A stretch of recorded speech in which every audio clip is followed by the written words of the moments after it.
बिस्मिल्लाहिर्रहमानिर्रहीम। अस्सलामु अलैकुम वरहमतुल्लाहि वबरकातुहू। वेलकम माय यूट्यूब चैनल हाफिज़ शफ़ीक। मज़सा में उम्मीद करता हूँ कि सब खैरियत और आफ़ियत के साथ होंगे। अल्हम्दुलिल्लाह सूरह अबस उसका पार्ट 14, जिसके अंदर इंशाअल्लाह आज हम आयत नंबर 20 से पढ़ने जा रहे हैं। चंद आयात इसकी आप हज़रात के सामने पढ़ेंगे। हमारा मकसद इसकी चंद आयात पढ़ना ही नहीं होगा, बल्कि उन आयात से निकलने वाले तमाम उसूल व ज़वाबित और तजवीदी कवानीन आप हज़रात के सामने रखने हैं, ताकि आप उन उसूल व ज़वाबित और तजवीदी कवानीन को मद्देनज़र रखते हुए बकिया कुरान की सही तरीके से तिलावत कर सकें। और यही हमारा मकसद है। अगर आप 24 घंटे में से 8 से 10 मिनट निकाल कर चंद दिन के लिए हमारी वीडियोज़ को सुनना शुरू कर दें, तो इंशाअल्लाह अल्लाह के फजल व करम से आप कुरान को सही तजवीद के साथ पढ़ना सीख सकते हैं, जो कि हर मुसलमान के लिए पढ़ना और सीखना ज़रूरी है। इसी के साथ अगर आप मेरे चैनल पर नए हैं तो आप हज़रात से यही दरख्वास्त है कि चैनल को ज़रूर सब्सक्राइब कीजिए। सदक़े जारिया समझकर हमारी वीडियोज़ को शेयर भी कीजिए। जितना आप शेयर करेंगे, जितने भी मुसलमानों का फ़ायदा होगा, इंशाअल्लाह आपको भी उसके अंदर सवाब बराबर का मिलता रहेगा।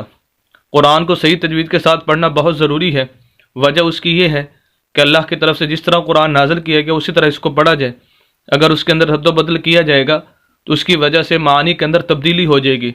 तो ये ना हो कि बजाय इसके कि हम सवाब कमाएं, उल्टा हम गुनाह कमा बैठें। तो इसलिए मिसाल के तौर पर ता और ता, बा के आगे एक ता आता है 2 नुक्तों वाला, और एक ता मोटा ता और ज़ा, जिसको हम आम ज़ुबान के अंदर तोएं कहते हैं।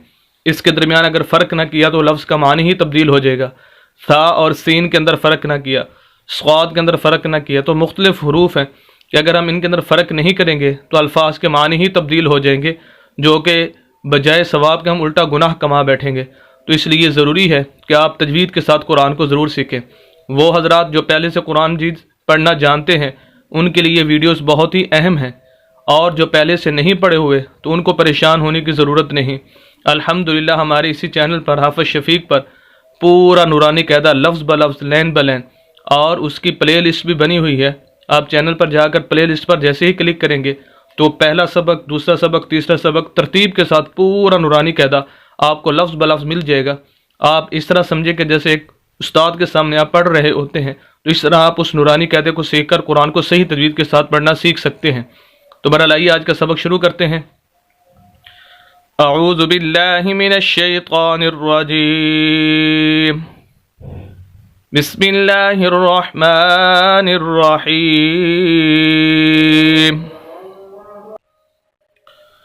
सूरह अबस आयत नंबर 20। सुम्मस्सबील यस्सरा, पहला लफ्ज़ इसके अंदर सुम्मा है।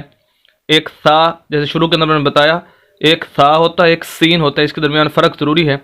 सा को हमने नरम करके पढ़ना होता है, जबकि सीन को सुम्मस्सबील, देखिए यहाँ पर सीन है, यहाँ पर भी सीन, तो ये फ़र्क ज़रूरी है हरूफ के दरमियान। सा के ऊपर पेश है, इसको हम मिलाएंगे मीम के साथ। वजह उसकी है कि मीम मुशद्दद है, शद वाला, ये शद की अलामत है। जिस हर्फ के ऊपर ये अलामत आ जाए उस हर्फ को मुशद्दद बोलते हैं, और जिस हर्फ के ऊपर ये अलामत होगी उसको पढ़ने के 2 उसूल हैं, या इस तरह कह लीजिए मुशद्दद हर्फ को पढ़ने के 2 उसूल हैं। सिर्फ यहीं पर नहीं बल्कि पूरे कुरान के अंदर जहाँ भी मुशद्दद हर्फ आ जाएगा उसके यही 2 उसूलों को मद्देनज़र रखते हुए आपने पढ़ना है। आगे सीन के ऊपर भी शद है, अगले लफ्ज़ के अंदर सीन के ऊपर भी शद है, तो एक जगह पर आप अगर याद कर लेंगे तो पूरे कुरान के अंदर इंशाअल्लाह आपको काम आएगी। देखें, सा को हम मीम के साथ, सा पेश मीम सुम, एक 2 उसूल। एक उसूल तो यह है कि मुशद्दद हर्फ हमेशा 2 मरतबा पढ़ा जाएगा। एक मरतबा पिछले हर्फ के साथ पहले, और दूसरी मरतबा मुशद्दद हर्फ के ऊपर या नीचे। जैसे यहाँ पर ऊपर ज़बर मौजूद है, दोबारा मुशद्दद हर्फ को उस हरकत के साथ या ज़बर ज़ेर पेश के साथ पढ़ना होता है।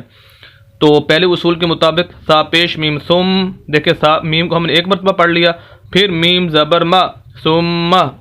वो अलग बात है कि हमने फिर इस मीम को आगे सीन के साथ मिलाना है, वो बताता हूँ अभी वो भी।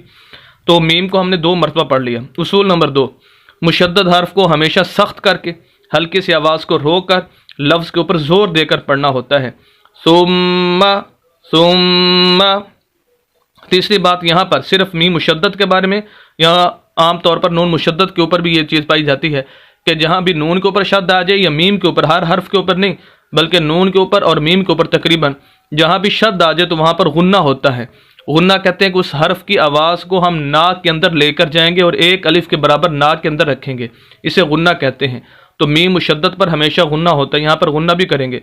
सुम, ये देखें गुन्ना है। और इसी मीम को फिर हम आगे मिलाएंगे सीन के साथ।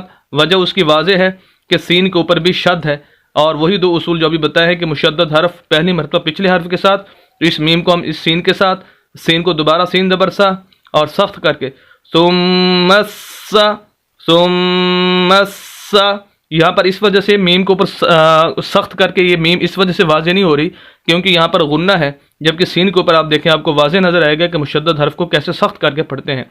सुम्मस्सा, तो ये मुशद्दद हर्फ को सख्त करके पढ़ना होता है।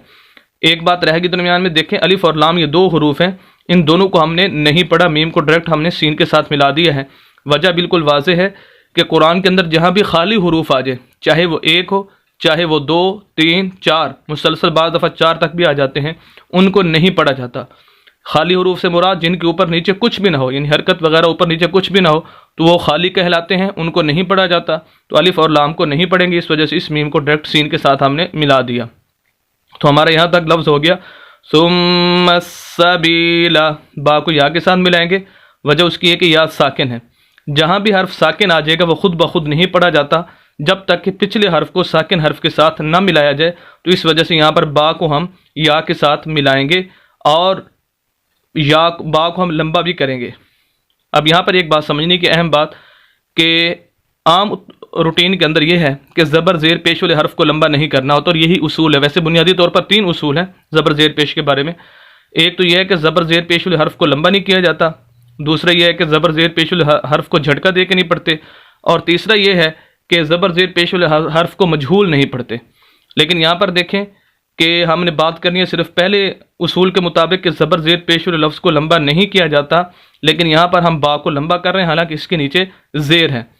तो उसका जवाब यह है कि उसूल अपनी जगह बिल्कुल ठीक है कि ज़बर ज़ेर पेश वाले हर्फ को लंबा नहीं करना होता, लेकिन जब उसके आगे हरूफ मद्दा में से कोई हर्फ आ जाए, हरूफ मद्दा 3 है, अलिफ मद्दा, वाव मद्दा और या मद्दा, तो फिर ज़बर ज़ेर पेश वाले हर्फ को लंबा करना ज़रूरी होता है। यहाँ पर जो हम ज़ेर वाले हर्फ को लंबा कर रहे हैं उसकी वजह यह है कि इसके आगे जो या है वो या मद्दा है, इस वजह से बा को हम लंबा करेंगे। बाज़ेर या भी। अब हमें कैसे पता चलेगा कि अलिफ मद्दा क्या है, वाव मद्दा क्या और या मद्दा क्या, उसकी अलामत और निशानी क्या है? तो अगर पूरी डिटेल आप चाहते हैं तो चैनल पर मेरी मुस्तकिल वीडियो मौजूद है, वहाँ जाकर आप देख सकते हैं। जैसे यहाँ पर जो चीज़ आती जाएगी मुख्तसरन बताता जाऊँगा। जैसे यहाँ पर या मद्दा आके, तो या मद्दा के बारे में समझ लीजिए कि हर वो या साकिन, हमें कैसे पता चलेगा कि या मद्दा है? तो उसकी अलामत और निशानी ये है, हर वो या साकिन, ये सुकून की अलामत, जज़म की अलामत। इसका दूसरा नाम जज़म भी है, इसका एक नाम सुकून भी है, और जिस हर्फ के ऊपर आ जाए उस हर्फ को साकिन बोलते हैं। तो हर वो या साकिन जिसके पिछले हर्फ के नीचे ज़ेर हो, पिछला हर्फ चाहे जो भी हो उसके नीचे ज़ेर का होना ज़रूरी है, तो ऐसी या को हम या मद्दा कहेंगे।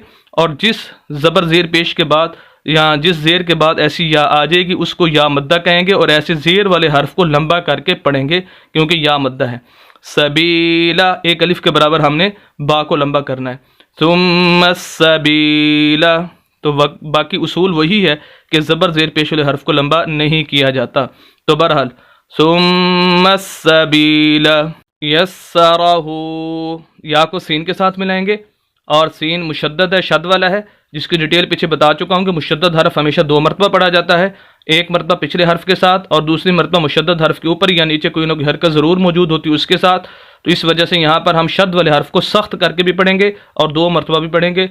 यस्सा, यस्सा, रा के ऊपर ज़बर है। रा वैसे मोटे हरूफ में से नहीं है, मोटे हरूफ जो हैं वो क़ा, ज़ा, स्वाद, ज़ाद, गैन, खा, क़ाफ, ये मोटे हरूफ हैं, उनमें से रा नहीं है। लेकिन रा कभी कभार मोटा भी पढ़ा जाता है, कब? जब उसके ऊपर ज़बर पेश या रा के ऊपर जो भी हरकत आ जाएगी उसकी वजह से रा मोटा पड़ा जाएगा। लेकिन जब रा के नीचे कोई हरकत मौजूद होगी फिर हम रा को बारीक पढ़ेंगे। तो यहाँ पर क्योंकि रा के ऊपर ज़बर है इस वजह से रा को मोटा पड़ा जाएगा। यस्सरा, हा उल्टा पेश हो, खड़ी ज़बर खड़ी ज़ेर उल्टा पेश, 3 हरकतें होती हैं। जिस हर्फ के ऊपर नीचे आ जाए उस हर्फ को एक अलिफ के बराबर लंबा करना होता है। तो इस वजह से जब बिना वक्फ के हम इसको पढ़ेंगे तो यस्सराहू।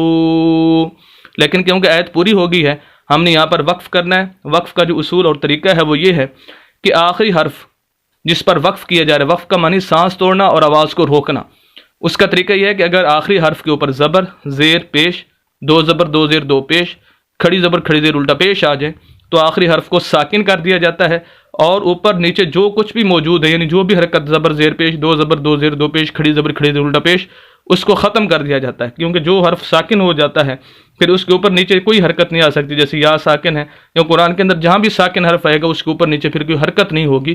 तो जैसे हम वक्फ के लिए हम इसको साकिन करेंगे तो इसके ऊपर जो उल्टा पेश है वो ख़त्म हो जाएगा और यस्सरहू से हो जाएगा यस्सरा पूरी है तब सुम्मस्सबीला यस्सरा। उम्मीद करता हूँ कि इस आयत मुबारक को और ख़ुसूसन इस आयत मुबारक की रोशनी के अंदर जो उसूल और ज़वाबत बताएगा आप उनको खूबी जान चुके होंगे। मज़ीद इस्लामी वीडियोज़ के लिए और कुरान को सही तजवीज़ के साथ पढ़ने के लिए हमारे यूट्यूब चैनल हाफिज़ शफ़ीक को ज़रूर सब्सक्राइब कीजिए। सदका जारिया समझकर हमारी वीडियोज़ को शेयर भी कीजिए। मिलते हैं नेक्स्ट वीडियो के अंदर कल इंशाअल्लाह। इजाज़त दें। अल्लाह हाफिज़।